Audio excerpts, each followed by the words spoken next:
رب العالمين الرحمن الرحيم مالك يوم الدين والصلاة والسلام على سيدنا خاتم النبيين محمد وآله وصحبه أجمعين.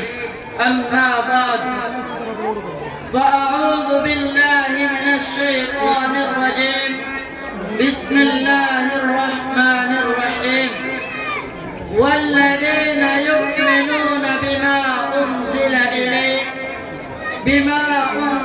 إليك وما أنزل من قبلك وبالآخرة هم يوقنون أولئك على هدى من ربهم وأولئك هم المفلحون.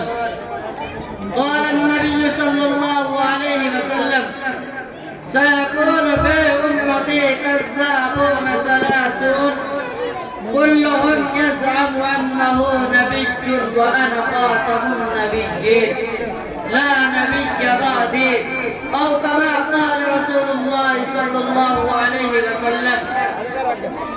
رسالت کو شرف ہے ذات اقدس کے تعلق سے، رسالت کو شرف ہے ذات اقدس کے تعلق سے، نبوت ناز کرتی ہے کہ ختم الانبیاء تم ہو، جہاں کی ابتدا تم ہو، جہاں کے انتہا تم ہو، زمانہ جانتا ہے صاحب لولا لما تم ہو۔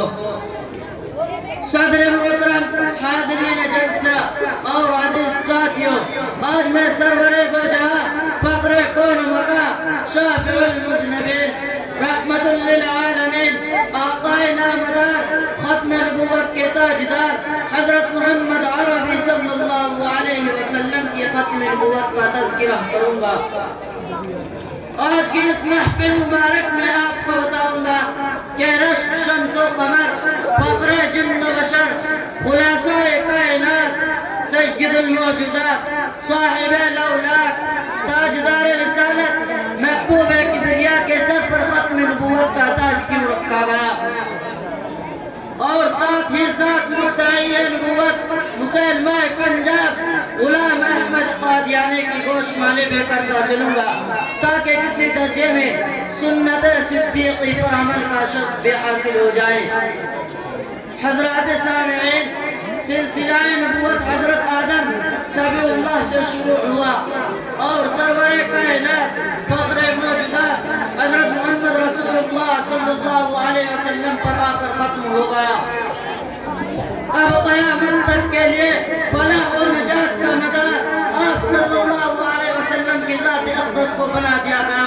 چنانچہ آپ جل جلالہ نے قرآن پاک کے پہلے پارے میں اعلان کر دیا: والذین یؤمنون بما انزل الیک وما انزل من قبلک وبالآخرۃ هم یوقنون، یعنی ایماندار وہ لوگ ہیں جو آپ پر نازل ہونے والی کتاب قرآن کریم پر ایمان لاتے ہیں۔ اب میں اپنی تقریر کو ختم کرنے پر وما علینا الا البلاغ۔ ماشاءاللہ۔ معزز سامعین کرام،